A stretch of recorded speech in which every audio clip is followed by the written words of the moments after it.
네, 공동도급 건설업에 대해서 살펴보면요. 공동도급의 경우에 공동경비가 제일 문제가 되는데, 공동경비는 그에 해당되는 법 규정이 있습니다. 법인세법 26조가 있고요. 시행령 48조가 있고, 또 집행기준이 있습니다. 그래서 공동경비 송금 산입이 되려면, 비용으로 인정되려면 일정한 원칙으로 이루어져야 되는데요. 우리가 건설업을 공동도급할 때도 대해서 공동경비가 발생할 텐데, 그것은 합리적인 기준에 따라서 분배가 돼야 비용으로 처리합니다. 그래서 출자를 해가지고 공동 사업을 영위하는 경우는 출자 비율로 하고, 비출자해서 하는 경우는 두 가지로 나누는데, 비출자 사이에 특수관계가 있는 경우와 없는 경우로 나누는데요. 특수관계가 있다고 하면 매출액 비율, 또 그 직전 사업연도 매출액 비율, 또는 해당 사업연도 매출액 비율 중에 법인이 또 다른 비율을 선택할 수가 있는데, 뭐 공동 행사비는 참석 인원 비율, 공동 구매비는 구매 금액 비율, 국외 공동 광고 같은 거는 수출 금액 비율, 국내 공동 광고는 국내 매출액 비율, 뭐 이런 것들. 근데 출자를 하지 않는 경우에 있어서 특수관계가 없다고 하면 그거는 이제 비교적 자유로워서 약정에 따른 분담 비율로 하고요. 분담 비율이 없다고 하면 특수관계자의 분담 비율인 아까 매출액 비율이나 뭐 이렇게 행사 비율, 구매 금액 비율, 수출 금액 비율 뭐 이렇게 할 수가 있습니다. 한번 이런 비율을 사용하면 계속 5년간 항상 합리적이라고 하면 계속 사용을 해야 되겠죠. 근데 이제 이런 비율 방법을 초과해서 상대방 법인에게 지급을 했다라고 하면 그 부분은 송금으로 인정할 수가 없습니다. 그러니까 공동경비가 합리적으로 약정이 있어야, 약정이나 합리적인 비율이 있어야 경비로 인정을 받는다 이런 얘기입니다. 그러니까 이런 사례는 세무조사 할 때 세무공무원이 이게 비율이 합리적이지 않다라고 해서 부인을 한 경우에는, 그러면 거꾸로 예를 들어서 A라는 사업장에 가와 나가 공동사업을 한다.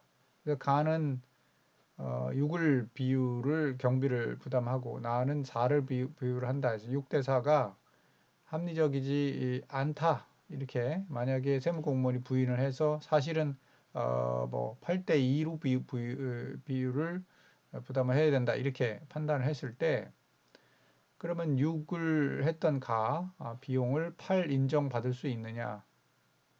요거는 6, 8이 이게 더 늘어나는 건 아니다 이런 얘기죠. 그 줄어드는 부분, 그러니까 4만 부담해야 하는 나의 입장에서 2를 부담을 했다. 2를 부담해야 하는 나의 입장에서 4를 부담했다. 이건 과다 비율을 부담한 거니까 그 차액인 4 빼기 2만큼은 세무공무원이 부인을 하고, 거꾸로 8을 부담해야 되는데 6만 부담했다고 해서 더 2를 가업체의 비용으로 인정해달라는 청구에 대해서 부인을 한 것입니다. 그러니까 애초에 중요한 것은 애초에 합리적인 비율과 약정에 따라 법에 규정된 법정 그 비율이 있지 않습니까? 법인세법. 예. 그 비율에 따라서 부담을 해야 된다 이런 얘기입니다.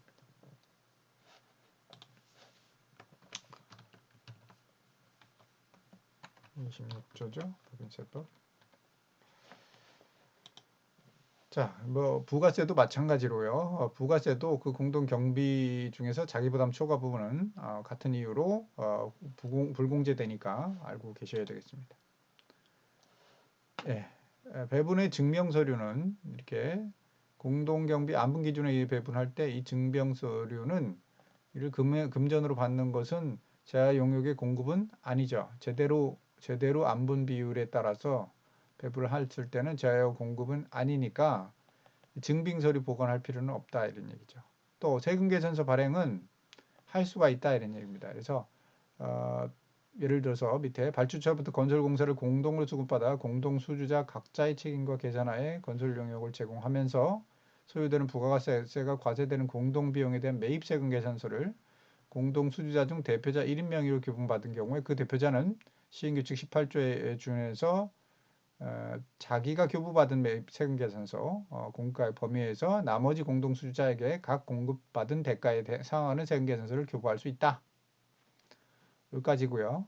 세금계산서 이외의 증빙이나 인건비 같은 부가세가 과세되지 않아야 하는 것은 당연히 이제 세금계산서 교부할 수 없는 것이고요. 자, 이상 공동경비 안분에 대해서 살펴봤습니다. 1번 원칙이죠.